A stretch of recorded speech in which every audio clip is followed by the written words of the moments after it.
We're all feeling the squeeze at the moment as cost of living pressures bite. Yet we all still want the latest and greatest gadgets, features and technology, just on a budget. This is a baby SUV with 5 doors, a head-up display, fancy seats, a hybrid engine, and a name that actually has nothing to do with its Japanese origins. But the question is it Australia's cheapest luxury car, or as Suzuki would have you believe, your perfect car?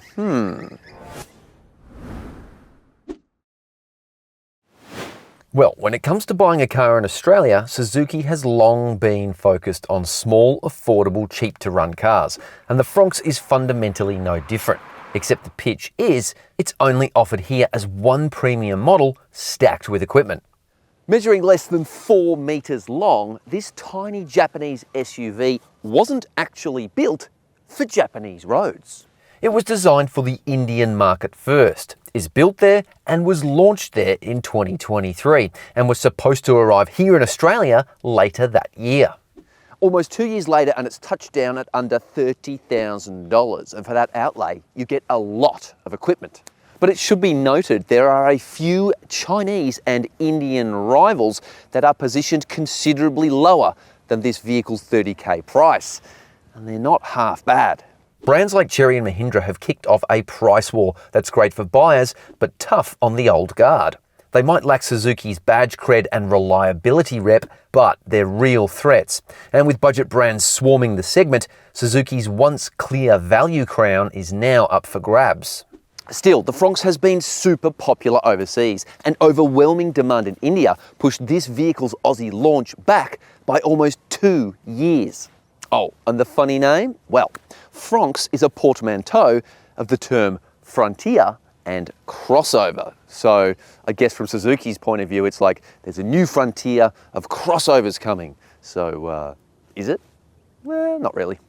Anyway, the Fronx gets a 5-year warranty. Decent, but nothing to write home about these days. It's frugal on fuel, sure, but servicing isn't as cheap as you might expect, averaging $400 per year.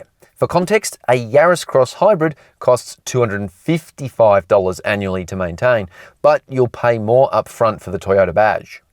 The design of the new Fronx is pretty chic for a Suzuki, and it's almost as if there's an optical illusion going on, because in some lights and from some angles, it doesn't look like a super compact, sub 4 metre long SUV. It's kind of a bit more mature. It's got almost bigger SUV proportions.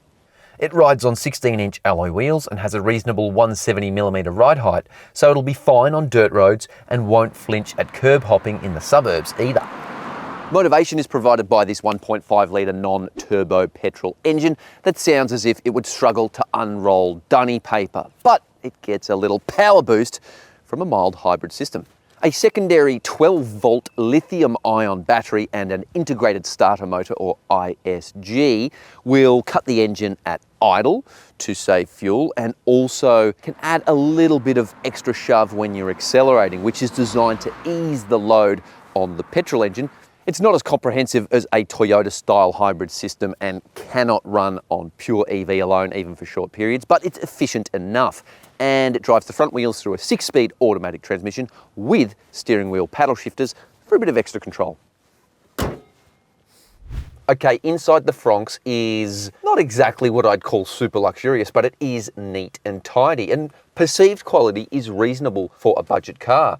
But all the controls are sensibly placed. You've got your climate controls here, touchscreen driving controls down here. And look, there are little touches of luxury. The leather accented seats are actually really nice, and the little splashes of colour. You've got burgundy leather here and in the doors. And what do you reckon of this sort of browny red russet colour? Good? Bad? Let me know in the comments. Fit and finish is pretty good for the money. Okay, so this central section has a bit of give, but all the materials have a solid feel and all the joints and panel gaps are fairly good. Suzuki reckons it's had warranty claims on only 2.5% of the 75,000-ish Suzukis currently covered by its manufacturer's warranty in Australia. And cars built for the Indian market are generally built to last. Back to the touchy-feely bits, and the seats are actually a little bit fancy because you've got a little bit of leather accenting on here that adds a bit of a premium quality. These are comfy seats. They've got good lateral bolstering, this ribbed section in the middle. They do a pretty good job, and they're comfy on longer distances too. They are not power operated, not even for the driver, but it's not the end of the world. It's pretty quick to adjust, and you've got height adjust. So they're 6-way adjustable, which is good. The steering wheel feels great with this black insert here and intuitive controls, and thankfully it's adjustable for height and reach. Storage solutions for such a small car are pretty good. For starters, you've got a little central bin here, which is tiny, but you can conceal things in it, out of sight, out of mind. Plus, it slides forward and back for a bit of extra arm support. I like that. You've got a little section here for the keys or a pack of ciggies, and then there are 2 passive cup holders, and what I mean by that is that they don't have spring-loaded gadgets. And as you can see here, it's hitting the gear shifter, it's hitting the climate control systems. It's not for bottles. This is for small cups of coffee only. And then I don't mind the fact you've got a wireless phone charger. That's a really good feature for this car. There's also a 12-volt socket and a USB-A port, USB-A only. Bit annoying for me. I don't have a USB-A plug for my phone anymore, but there is actually a USB-C port in the back. So just plug it in there and there we go. Bob's your uncle. You've also got a teeny tiny glove box, better than nothing, no sunglasses holder. There's a tiny little box down here for maybe you could put your phone in it, something like that, and the door pockets are a bit weak sauce. Okay, they fit the 750ml bottle, that's not too bad, but no way they're gonna fit the Mega Gulp, You get single zone automatic climate control with compact but easy to use buttons and switches. And above that is a 9-inch central touchscreen with a wonderfully simple interface. Sure, there's not a lot of depth here, but the user experience is very good. Well done, Suzuki. Plus there's Apple CarPlay and Android Auto, which work well on the compact screen. And overall, the Suzuki Fronx is handsomely equipped for the most part, although the lack of native GPS sat-nav is an opportunity missed.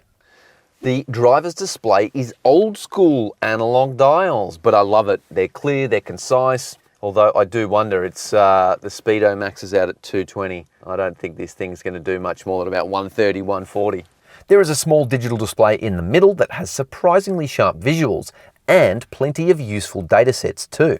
Suzuki has also added a HUD or head-up display, a first for the brand in Australia, and it's really useful. It's got 5 different modes. You just bang these buttons down here. You can adjust the brightness, you can adjust the angle so you can tailor it for what you need. It's right in your line of sight. You don't have to deviate your vision from the road ahead. It is a good feature. For a budget SUV, you get reasonably good parking camera technology with a 360-degree overhead camera, along with rear, side and front views. That said, the image quality is very grainy, suggesting the camera in use is very poor quality. There's also a Toyota-inspired spin-around 3D view that pops up when you start the car or hit the camera button near the steering wheel. Safety tech is surprisingly good for a budget car with 6 airbags and all the automated safety doodads demanded by customers today. And they work pretty nicely. But for all that, this little SUV is very unlikely to get a 5-star ANCAP safety rating in Australia. Bear in mind the Suzuki Swift that was launched last year only got a 1-star safety rating. This one has been tested in Japan, where it got a 4-star safety rating, but it's not clear if that will be mirrored here in Australia. We'll have to wait and see, but stay tuned to the car sales website because we will update it as soon as we get that intel. The back seat is pretty cramped, but bear in mind, this car isn't much bigger than a Matchbox toy. The doors are pretty big, so getting child seats in and out, not too bad, but I'm gonna smash my head on that. Headroom as well is very, very tight. The headrests are good, but yeah, when I lean back, my head is touching the roof. So I'm gonna bang my head there, car goes over a bump, bang it there, I'm gonna have a sore head. Legroom, however, is very, very good. I think they've done some pretty good things in terms of packaging. I've got a little bit of knee room there. My feet go onto the backs of the seats. And again, the seats themselves, comfort levels are actually not too bad. If you're super tall, you are not going to want to sit back here, but it doesn't feel like the back seat, being relegated to the back seat is like a death sentence. This is not too bad.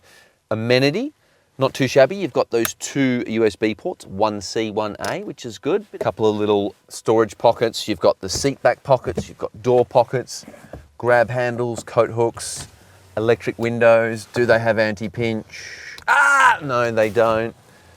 One thing that is missing though, a bit of a shame, no air vents. So you're going to want the front seat to just angle them perfectly to get cool back here. But overall, I don't hate it back here. If you're like me and have small kids still requiring child seats, you're catered for here with dual ISOFIX and triple top tethers. It doesn't have a power operated tailgate, but manually operated boots are quick to open and close, so that's a positive. And cargo space is impressive for such a small car. This actually has 40% more space than a Toyota Corolla, which is a bigger vehicle. And it's quite versatile too. You've got a couple of little extra pockets in the sides, and there's a little compartment under the floor. You've got this extra area here, and you can pull the whole floor out. In fact, watch this, I'll do it. Get this, and boom, look at that. You've got a lot of room in here. It is lacking a little bit of amenity though. The little light is a bit average. It's like an argon or halogen. It's not LED light. There's no 12-volt socket and no tie-down points either. Disappointingly, this car has no spare tyre as standard. There's an inflator kit under the floor. There's even a spot for the spare tyre as well. You can actually order one for a few $100 when you buy the car. I would recommend that personally. But Suzuki says they haven't included it because customers don't want it. Now, I'm not sure if I believe that. What do you think? Have your say in the comments and let Suzuki know, because they do read this stuff. Overall, this is a very neat and tidy micro SUV with clever packaging to make the most of what it's got. And while it's no pocket rocket, it's a fairly competent econo box. Driving the Suzuki Fronx is easy breezy. It's got light steering, it's got that perky engine, and its small size makes it a doddle to drive in pretty much any scenario. While the small engine isn't exactly muscular, it gets the job done, and initial acceleration from standstill is actually pretty zesty. This is due to a short first gear. It winds out pretty quick, and also the hybrid system, which adds another little bit of pep to its step. And you know what? The engine has a little bit of character as well, and that's not something you could say about all of its rivals, but character could also be interpreted as harshness. A little bit of noise there, a little bit. Could be a bit quieter.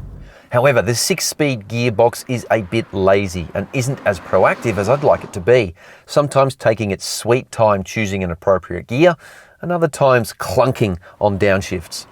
That laziness is most likely due to a fuel-saving calibration that favours higher gears, and if you drive slowly, it's not an issue.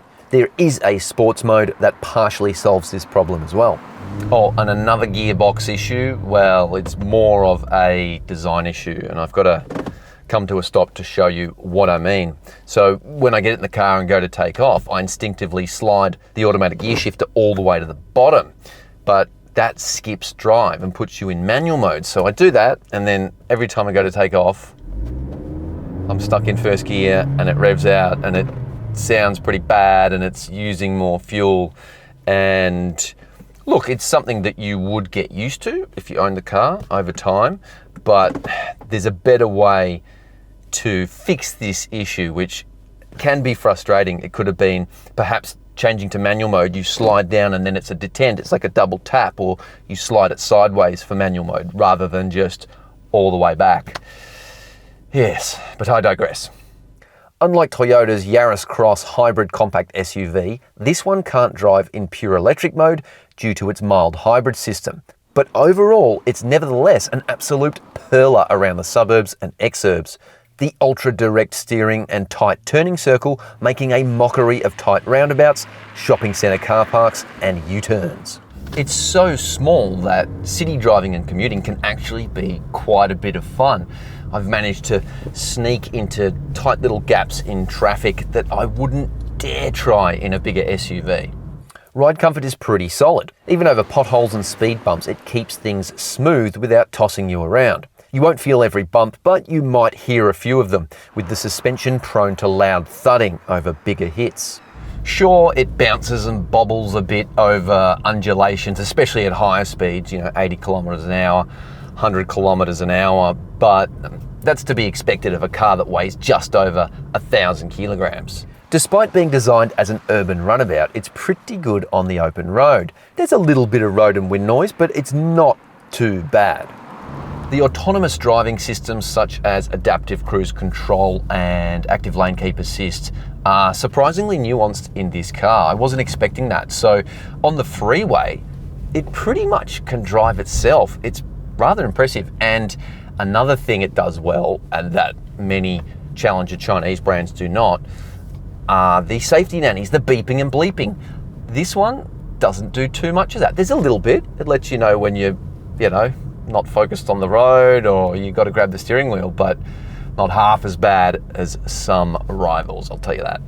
Fuel efficiency is pretty good too, close to the official claim. It's surprisingly economical on the freeway, getting down below 5 litres per 100 kilometres. The fact that it'll drink 91 octane regular unleaded petrol is also a bonus, because it means you're going to save money every time you go to fill up that tiny 37 litre fuel tank. While it's smaller and more expensive than the Mahindra XUV 3XO and Chery Tiggo 4 Pro, the Suzuki has runs on the board in terms of reliability. People at this end of the market are more likely to keep their car for longer, perhaps forever, and even pass it on to the next generation. And in this respect, Suzuki's reputation precedes it. It has super low warranty claims and very happy customers. It's not as cheap as the Swift hatchback, but it comes with all the big SUV features you could want in a very small and affordable package. And in this segment, it does a lot of things very nicely. Suzuki has nailed the urban runabout formula here, and this vehicle is pretty well equipped for the money. But Suzuki cannot afford to snooze. Indian and Chinese brands are improving day by day, and they're coming for the same buyers with sharper pricing and growing confidence. But at the end of the day, this is a very likeable vehicle, and I think if Suzuki can get bums on seats, they're going to sell quite a few. Thanks for making it to the end of the video. You're in the top 10% who watches all the way to the end, which means you're probably more of an expert on this car than most people.